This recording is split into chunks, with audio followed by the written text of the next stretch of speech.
Uma outra coisa que eu queria falar, que entra também no assunto de credenciamento, é o fornecimento de peças. Fornecimento de peças, Marcelo Pepe com certeza estava na oficina, na época quando era do seu pai, estava na época que não existia o fornecimento. Sim. Nessa época, Calil, eu acredito que estava do lado de companhia de seguro. Tava Eu entrei bem nessa fase. No final no meio dos anos 90 ali, onde o fornecimento era da oficina e começou a passar para a companhia de seguro. Isso mudou muito o nosso mercado. Isso desvalorizou nossas empresas. Porque dentro de um reparo automotivo, a média é de 30% do reparo ser custeado por mão de obra e 70% sobre peças. Isso quando a gente está falando de carros do mercado nacional. O que acontece dentro das nossas empresas? Um grande montante nacional e um pequeno montante de carros importados. Então a companhia de seguro simplesmente tirou isso e colocou dentro do bolso dela. Mas no fornecimento de peças, aí eu pergunto mais uma vez para o Dr. Gabriel, a companhia de seguro pode vender o seguro, comprar a peça, mandar para o prestador? Isso é aprovado? Então, é um tema bastante controverso ainda. Foi a OAB, há algum tempo atrás, ela fez um evento que contou com mais de 200 oficinas, né? A gente teve a presença ilustre aí do deputado Celso Russomano. Ele expressamente verbalizou que a verticalização, né? Então a oficina, a companhia seguradora, desculpa, ela oferecer todos os serviços da cadeia, inclusive o fornecimento de peças, seria uma concorrência desleal frente às oficinas, que também dos serviços oferecidos é o fornecimento da peça, né? A oficina vai obter algum lucro com o fornecimento da peça. Então, essa verticalização seria proibida, né? Mas a gente sabe que na prática eles têm, a companhia seguradora tem o apoio da SUSEP em fornecer essas peças. E por algum tempo ficou as companhias seguradoras fornecendo essas peças e as oficinas aceitando esse fornecimento de peça, porque tirava uma responsabilidade dela, em que pese tirar também um ganho. Tira uma responsabilidade dela, que é de obter essa peça num prazo razoável.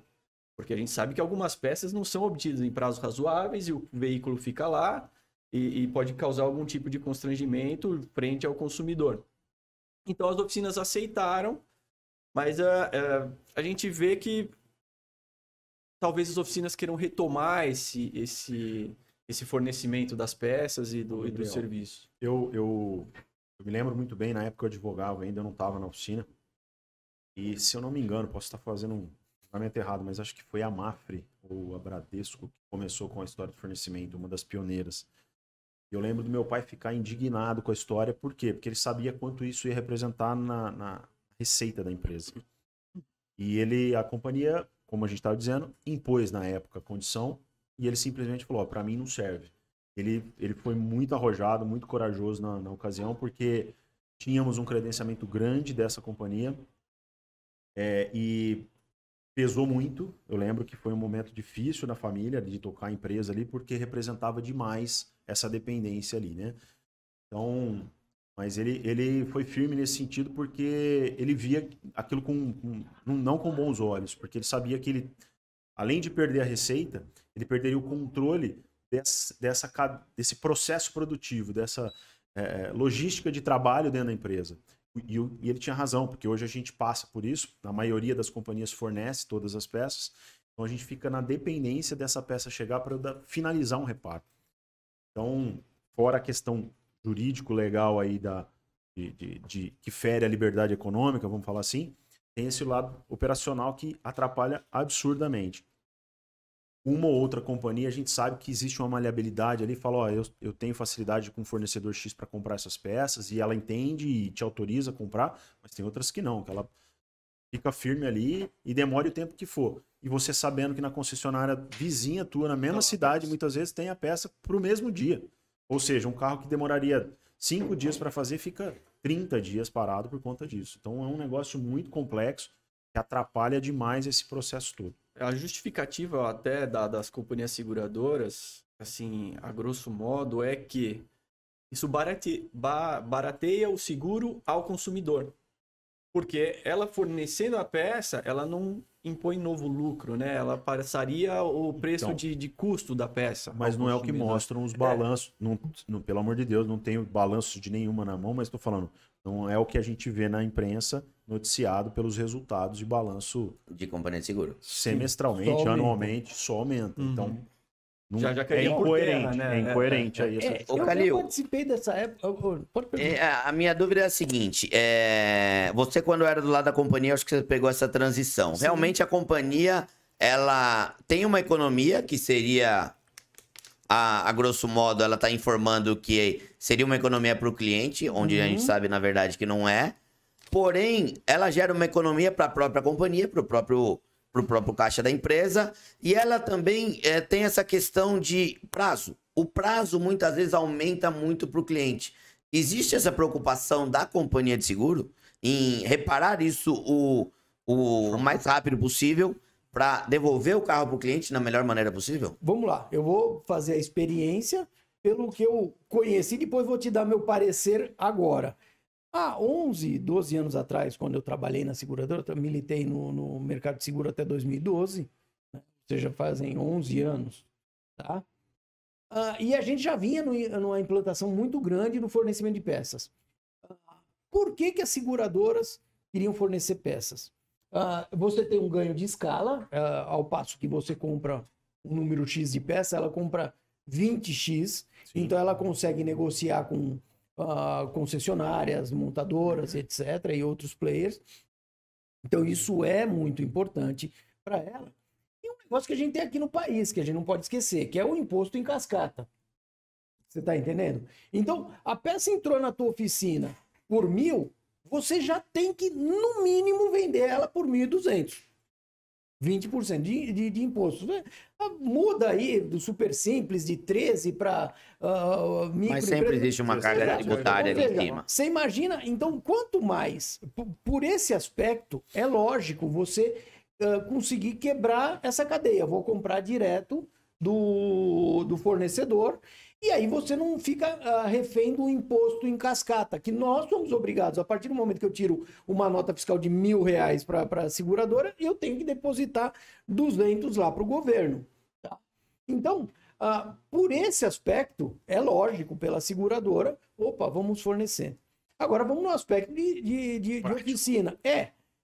Quando foi implantado, existiam empresas e ainda existem, né, que faziam esse processamento de dados e que vendiam uma coisa muito maravilhosa para a seguradora. Olha, você vai comprar, você está vendo? Você gastou tanto, você vai gastar bem menos.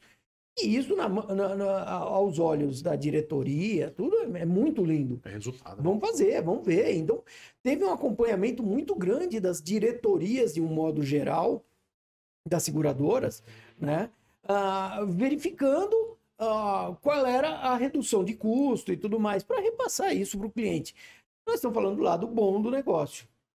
A partir de um momento, essas empresas que fornecem peças, e eu não vou citar o nome delas, mas que elas processam o fornecimento. A seguradora fatura, mas quem faz o pedido, quem envia, quem cuida de operacionaliza. Exatamente. São empresas em paralelo, que tem um softwarezinho lá. Aí ela foi reduzindo os custos dela. Hoje, você tem um problema com peça, estando na oficina, você tem um problema com peça, você liga para mim, olha, veio um paralama direito e eu queria o paralama esquerdo. Ela não sabe o que é paralama.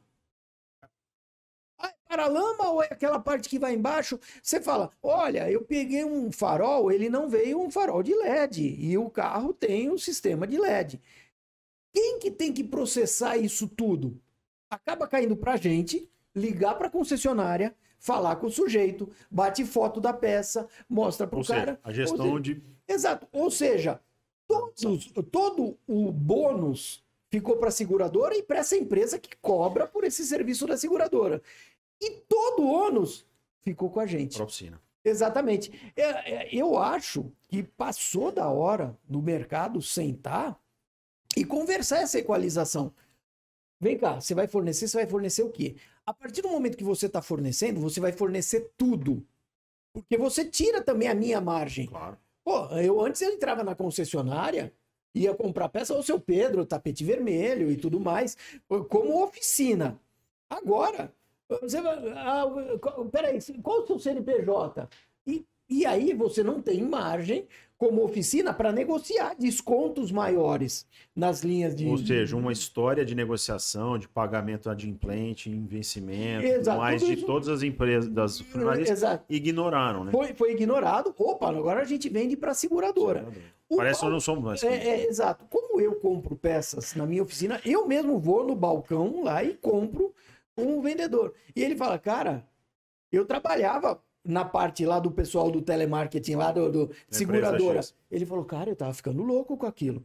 Porque só vem pedido de peça errada, com part number errado. Então, não sei o quê. Cara, eu tô aqui no balcão, eu tô no paraíso. Por quê? Porque o dono de Tete a oficina, tete. o Ele dono de sabe que ele oficina não erra. Não é. A hora que você vai pedir lá para Sabe quanto custa o carro parado lá dentro? Exatamente. A hora que você vai pedir lá na concessionária, ele fala assim: dá uma olhada se esse aí é com plug de 8 pinos ou 6 pinos. Pô, me manda uma foto. Isso sai, isso Flui, né? sai do controle, infelizmente, de qualquer empresa. A GM agora, vamos falar de nomes, mas a General Motors, ela tá com 2 ou 3 part numbers para as mesmas peças. Então, o sistema de orçamentação que a gente enlouquecedor. usa vem. Aí ele fala, Pedro, essa peça está descontinuada. Aí ele me dá um outro part number com outro preço, que daí eu já não vou nem entrar no fator de por que se troca um part number e o preço sempre aumenta, nunca diminui, né? Mas aí o que acontece? Você tem que descascar aquele abacaxi inteirinho. Tá acontecendo também de chegarem as peças por fornecimento de transportadoras. Eu, pelo menos lá na empresa, a gente não tem nem condição de conferir. O cara fala, você não pode abrir. Ou seja, eu tenho que receber o pacote fechado. Mas como assim? Não, se você abrir, você tem que receber. Aí eu devolvo tudo, obviamente. Já teve sinistro que deu para trás? Você toca um negócio desse? Eu acho que todos vocês já tiveram algum carro que... Todo mundo deve tá, estar não sei o que, passando por isso. descobrimos que o carro vai dar PT. E volta para trás. Pra fazer Por favor, embalar na própria embalagem. Eu falo, cara, além de guardar a peça para seguradora, além de receber, controlar a qualidade, tal, não sei o quê, eu tenho que ficar guardando a embalagem papelão, de um né? capô. Cara, aquilo vem num caixote de madeira. Eu falo, cara, isso aí já foi embora 2 meses atrás, esse caixote. Então, isso é um ponto nevrálgico, complicadíssimo no nosso setor, onde tem que sentar. O que pode se dizer é o seguinte, a gente, como sendo da associação, a gente sabe que o ganho da seguradora em fazer isso é muito importante. Agora, nós precisamos de um balizador. Isso está muito solto. As empresas que fazem essa logística, os pedidos e tudo mais, estão se eximindo de qualquer problema, Sim. não estão nem aí. Você não consegue falar, você fala, cara, essa peça não vem, não chega. A peça não chega e não chega. Certo? Ou chega variado. Chega variada. E aí também, só para concluir, negociei essa semana um capô que chegou amassado. Aí o cara da concessionária, pô, seu Pedro, desculpa, mas eu que vou ter que pagar da minha comissão. Falei, cara, porra, você falar uma coisa dessa para mim, eu até fico sensibilizado, mas eu tenho um funileiro que vai ter que pagar para tirar essa bacia. Material, não sei o que tem. Agora, nessa de vou trocar, daqui 15 dias você vai receber um outro capô, o que eu fiz? Você sabe, Pepe. A gente acaba assumindo a avaria que chega na peça, resolve, entrega o carro do cliente. Ganhamos alguma coisa por isso? Não. Seguradora quer pagar esse reparo que você faz na peça que ela forneceu? Não. Então, isso precisa sentar e conversar. Precisa muito ser conversado, até porque isso está cada vez piorando mais. A gente está falando de fornecimento de peças, onde você vê na região até central do Brasil, companhias de seguro falando do fornecimento de material de pintura. Nossa. Então é uma condição cada vez pior e mais uma vez a gente fala que as oficinas têm que se munir de informações e estando junto com outras isso fica muito mais fácil. A gente entrou nessa questão de fornecimento de peças e eu acho difícil, infelizmente, isso acabar mudando. Eu acho difícil a companhia de seguro chegar a um ponto de voltar o fornecimento para a oficina, mesmo sabendo aqui por orientações por informações até que o doutor tirou do vídeo que a gente gravou junto com o deputado, que essa verticalização não poderia acontecer, mas é difícil saber que isso volta atrás. Enquanto isso não voltar, não seria talvez uma forma interessante para as oficinas fazer uma cobrança das companhias de seguro sobre recebimento, manuseio, guarda e responsabilidade sobre peças? E é mais um assunto que a gente precisaria debater, por isso a necessidade de se sentar para conversar com todos os players, né? Porque tudo isso que você falou está envolvido na parada. Como é que nós temos que resolver? Como o Calil falou, a gente acaba tendo a preocupação muito maior de atender muito bem o cliente para resolver o problema e se dói com a necessidade do cliente de ficar sem o carro por falta de uma peça, então a gente acaba aceitando. Não, põe para dentro aqui que eu resolvo, faço o serviço, entrego o carro e resolve a parada. Coisa que deveria ser uma preocupação anterior da companhia. Então, tô falando isso porque isso justifica a necessidade de mais um assunto para a gente sentar, conversar e chegar num denominador, sei lá, vai remunerar a oficina por isso, porque nós temos, querendo ou não, a maioria das oficinas, dependendo do tamanho, tem um profissional que cuida só do estoque, que recebe peça, que toca ali, que faz isso, que faz aquilo. Tem um espaço destinado para isso. Vai mais além. A responsabilidade de guarda disso, porque pode acontecer um acidente, quebrar. Quantos metros quadrados da tua oficina você tem para ficar estocando? Disponível ali, né? Disponível para peça. Tudo isso, quando a gente tinha uma margem de lucro, como oficina, quando você tem uma margem de lucro, você está comprando por 1.000, vendendo por 1.200, por 1.000 e pouco. E controlando esse fluxo, né? Você tem esse custo. Você fala assim, poxa, então eu tenho 30, 40 metros quadrados aqui que eu mantenho. O Gui deve ter muito mais que mantém. Se você sublocar esse espaço da tua oficina para alguém armazenar peças, exato, você vai te custar. Você fala, cara, é uma coisa tão insana. Hoje você estoca, você recebe, você tem a responsabilidade. Qualquer dia vai acontecer, sei lá, um incêndio dentro de uma oficina, alguma coisa. Essas peças que foram avariadas, exato. Você ganhou alguma coisa por elas? Não, foram todas fornecidas. Então nós estamos chegando num absurdo tal, onde que daqui a pouco eu vou querer chegar também no restaurante que eu almoço lá e levar o bife pro cara fritar. Eu vou levar o bife e falar, frita pra mim aí. Você sabe fritar muito bem, faz pra mim. Refrigerante. Não, eu trouxe o meu, só me traz umas pedrinhas de gelo aqui, sabe? Copo, depois você lava ele. Exato, depois você lava o copo. Sabe? E aí você vai pagar só o serviço do cara fritar o teu bife. Cara, isso não existe. Assim, essa é a jabuticaba brasileira mesmo. Existe um sentido para isso ter acontecido, que era carga de imposto, em cascata e tudo, como eu já disse. Mas permanecer sem ganho nenhum pelo aplicador, aliás, nós temos uma responsabilidade no Código do Consumidor sobre a peça que é aplicada e que eu não comprei.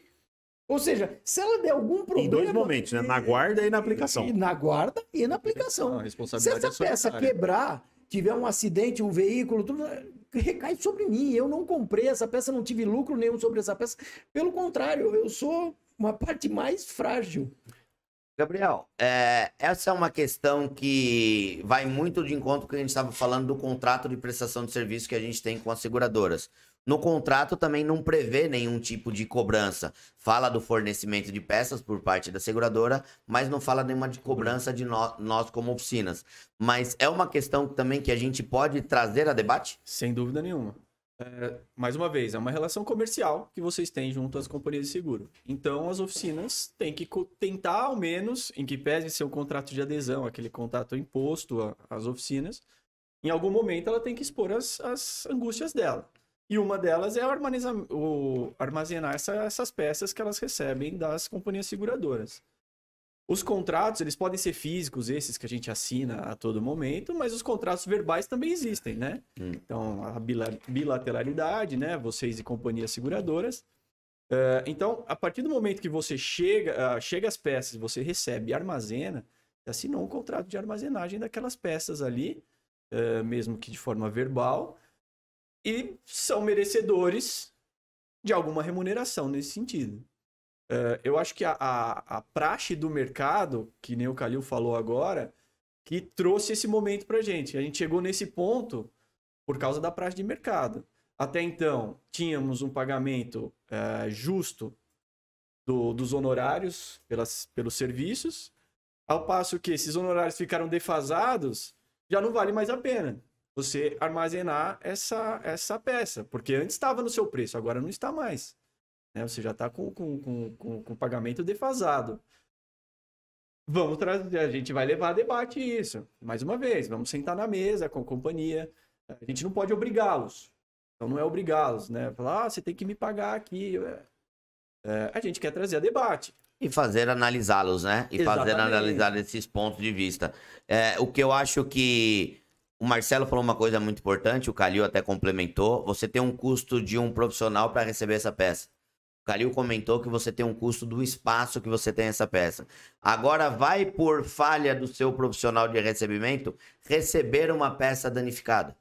Ali você está assinando um termo de responsabilidade que tudo que você recebeu está ok. E a gente tem peças chegando por transportadora que você só pode verificar a quantidade de volumes. Sim. Você não pode nem verificar a peça. Então dá uma olhada a quantidade de ações que foram sendo criadas e que nós, oficinas, fomos simplesmente aceitando. Chega a ser, eu não vou dizer engraçado, porque não dá para rir de uma situação dessa. Não dá. Mas chega a ser, muitas vezes, ridículo o que nós aceitamos fazer. Então, o que a gente quer trazer aqui é um pouco de conhecimento do que isso foi colocado à mesa há muito tempo, mas isso pode mudar e a gente vai fazer isso mudar.